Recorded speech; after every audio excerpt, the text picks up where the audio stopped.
Hello guys, कैसे हैं आप सब। उम्मीद करते हैं आप लोग अच्छे होंगे। दोस्तों, आज का जो पॉडकास्ट है वो है आत्मशासन और काम धंधा, जिसमें फर्स्ट चैप्टर आपको हो गया, फर्स्ट मतलब पार्ट हो गया, और सेकंड पार्ट है मैं आप लोगों के सामने लेकर के आया हूँ। जिसमें लास्ट जो पार्ट है उसमें हुआ था कि आप अपनी आमदनी को कैसे दोगुनी कर सकते हैं। तो उसमें बताया गया था कि जितने प्रति घंटे काम करते हैं उसमें से सिर्फ 2000, मतलब जितनी आपकी सैलरी है उसमें से 2000 घंटे से 2000 से भाग देने पर आपके घंटे निकल आते हैं। तो उस हिसाब से आप कितने घंटे आप बचा करके और कैसे कैसे आप जो है अपनी जो स्किल्स को और बढ़ा सकते हैं। ठीक है, इसमें बताया गया है कि बॉस पूछे कौन सा काम करने सबसे महत्वपूर्ण है। तो इसमें बताया गया है कि जब आप सभी कामों की सूची बना चुके हैं जिन्हें करने के लिए आपको नौकरी पर रखा है, इसके अलावा आपने अपनी प्रति घंटा दर को तर्कसंगत ठहराते हुए 3 सबसे महत्वपूर्ण काम भी चुन लिए हैं। अब अपने महत्वपूर्ण कामों की सूची अपने बॉस को दिखाकर उनकी प्राथमिकता पूछ लें। यह करना इसलिए ज़रूरी है ताकि आपको पक्का पता चल जाए कि आपके बॉस को भी यही काम सबसे महत्वपूर्ण लगते हैं। केपनर ट्रेगो परामर्शदाता कंपनी के सह संस्थापक और द रैशनल मैनेजर बुक के लेखक बेंजामिन ट्रेगो ने एक बार लिखा था, समय का बहुत बड़ा दुरुपयोग उस काम को बहुत अच्छी तरीके से करना चाहिए जिसे करने में ज़रूरत ही नहीं है। आश्चर्यजनक बात यह है कि बहुत से लोग उन कामों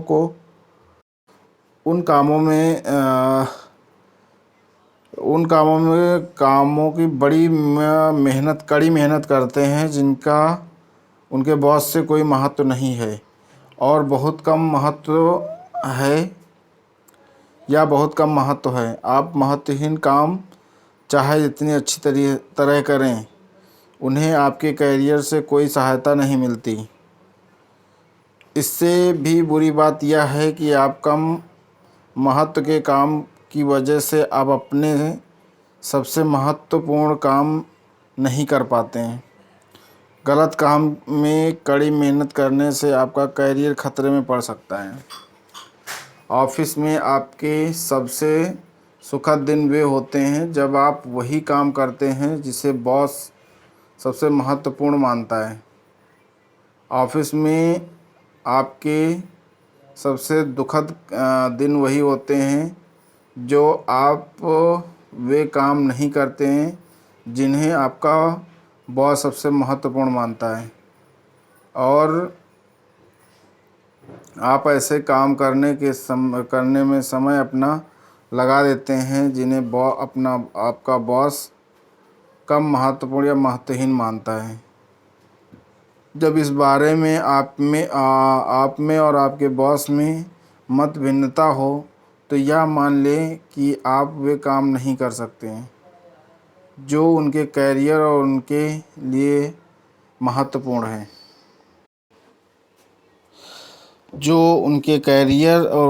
सबसे महत्वपूर्ण है। आपका लक्ष्य ज़्यादा तनख्वाह और जल्दी प्रमोशन पाना है। आपका लक्ष्य अपने क्षेत्र में सबसे मूल्यवान और सबसे ज़्यादा तनख्वाह पाने वाले लोगों में से एक बनना है। इसके लिए पहले तो खुद को अपनी कंपनी के लिए महत्वपूर्ण बनाएं और फिर अनिवार्य बना लें। इसके लिए सबसे पहले और सबसे ज़्यादा ज़रूरत इस बात की होती है कि आप हमेशा वही काम करें जिन्हें आपका बॉस सबसे महत्वपूर्ण मानता है। और इसमें और आगे बताया गया है कि जब काम करें उसे पूरे समय काम करें। इसमें बताया गया है कि अपनी उत्पादकता और परिणाम और अंततः अपनी आमदनी दोगुनी करने की कुंजी यह है कि जब आप काम करें तो वे सचमुच पूरे समय काम करें। मतलब जब आप काम कर रहे हो तो पूरे समय काम करें। सरल भाषा में यह है, काम में डूब जाएं। समय बर्बाद ना करें, देरी ना करें। सहकर्मियों के साथ में गपशप या कॉफ़ी की चुस्कियाँ लेते समय समय बर्बाद ना करें। अखबार ना पढ़ें, इंटरनेट की सर्फिंग ना करें। ऑफिस सुबह खुलने से पहले सुबह ऑफिस पहुंचने से ही सिर झुकाकर काम शुरू कर दें और दिन भर काम करते रहें।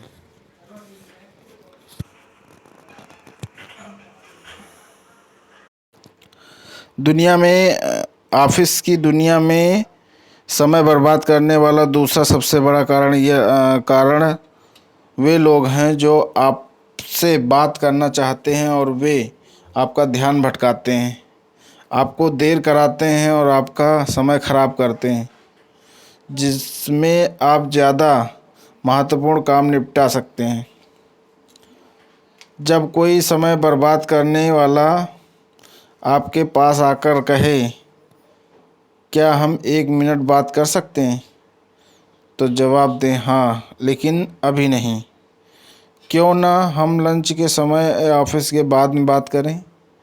अभी तो मुझे काम पूरा करना है, मुझे जल्द ही यह काम ख़त्म करना है। और इसके बाद में बताया गया है कि आप अपने कार्य को और भी किस तरीके से करते हैं। जब आप लोगों को बता दें कि आप बंदूक की नोक पर हैं और आपको बॉस का दिया हुआ काम पूरा करना है, तो आमतौर पे वे आपको परेशान करना छोड़ देंगे। अगर आप ऐसा बार बार करेंगे तो वे आपके पास आना ही छोड़ देंगे और समय बर्बाद करने के लिए किसी दूसरे को खोज लेंगे। सकारात्मक चर्चा करें और स्वयं को प्रेरित करें और एकाग्रचित्त बनाए रखें। आज के बाद आपका मंत्र यह होना चाहिए, काम पर ध्यान दो, काम पर ध्यान दो, काम पर ध्यान दो। जब भी आपको ऐसा लगे कि आप किसी महत्वपूर्ण काम में ढील दे रहे हैं तो जादुई शब्द बार बार दोहराएं, काम पर ध्यान दो। सबसे कड़ी मेहनत कौन कर सकता है? गोपनीय सर्वेक्षण। इसमें बताया गया है, कल्पना करें कि कोई बाहरी कंपनी आपकी संस्था के सभी कर्मचारियों का अध्ययन कर रही है और वे हर व्यक्ति को कर्मचारी की सूची देकर उससे पूछ रहे हैं कि सबसे ज़्यादा मेहनती कर्मचारी कौन है, दूसरा मेहनती कर्मचारी कौन है, आदि। इस तरीके से क्वेश्चन पूछे जा रहे हैं। तो फिर वे अपने सबसे मेहनती कर्मचारी से सबसे आलसी कर्मचारी तक सूची बनाकर वरिष्ठ अधिकारियों को देने वाले हैं। इसी सूची के आधार पर यह तय होगा कि आप सबसे ज़्यादा तनख्वाह और ज़्यादा जल्दी प्रमोशन मिलते हैं। कल्पना करें कि सर्वेक्षण इसी समय चल रहा है, लेकिन गोपनीय रूप से सच तो यह है कि हर संस्था या कंपनी में हर कर्मचारी को पता होता है कि सबसे ज़्यादा मेहनत कौन करता है। हर कोई जानता है कि कौन आलस करता है और कौन कम काम करता है और अपना पूरा योगदान नहीं देता है। ऐसा कर्मचारी जानता है। इससे रहस्य जैसी कोई बात नहीं है। आज ही संकल्प करें कि अगर 1 साल बाद इस तरह सर्वेक्षण किया जाए तो आप इस प्रतिस्पर्धा में अव्वल आएंगे। ऑफिस के सबसे मेहनती कर्मचारी की छवि बनाने का संकल्प करें आज ही। इससे आपको अपने करियर में जितनी जल्दी सफलता मिलेगी उतनी किसी दूसरी चीज़ में नहीं मिलेगी। समय बर्बाद करने वाले लोग और परिस्थितियाँ हर ऑफिस में मौजूद रहती हैं। आपको दोबारा काम करने पर ध्यान देने के लिए बाधाओं और व्यवधानों से निरंतर जूझना पड़ता है। इसी वजह से ऑफिस में पूरे समय काम करने के लिए ज़बरदस्त आत्मशासन की ज़रूरत होती है। और दोस्तों इसमें आपको बताया गया है कि सबसे कड़ी मेहनत कौन कर सकता है, ऐसे सर्वेक्षण किया गया। और किया जाए तो फिर कौन से ऐसे अधिकारी हैं जो ज़्यादा काम करते हैं और कौन से आलस करते हैं, कौन से कम काम करते हैं। तो ऐसे जो है सूची में आ सकते हैं कि आप अपने आप को निरंतर कैसे प्रयास करके आप अपने काम को अव्वल बना सकते हैं। और इसमें बताया गया है कि आगे सफलता का फार्मूला बताया गया है, जिसमें मैं आप लोगों को नेक्स्ट चैप्टर में लेकर के आऊँगा। उसमें जो सफलता का फार्मूला है जो कि आप लोगों के लिए काफ़ी अच्छा हो सकता है। तो अगर आप लोगों को ये वीडियो पसंद आई तो वीडियो को लाइक और चैनल को सब्सक्राइब करें। मिलते हैं नेक्स्ट वीडियो के साथ में, तब तक के लिए जय हिंद।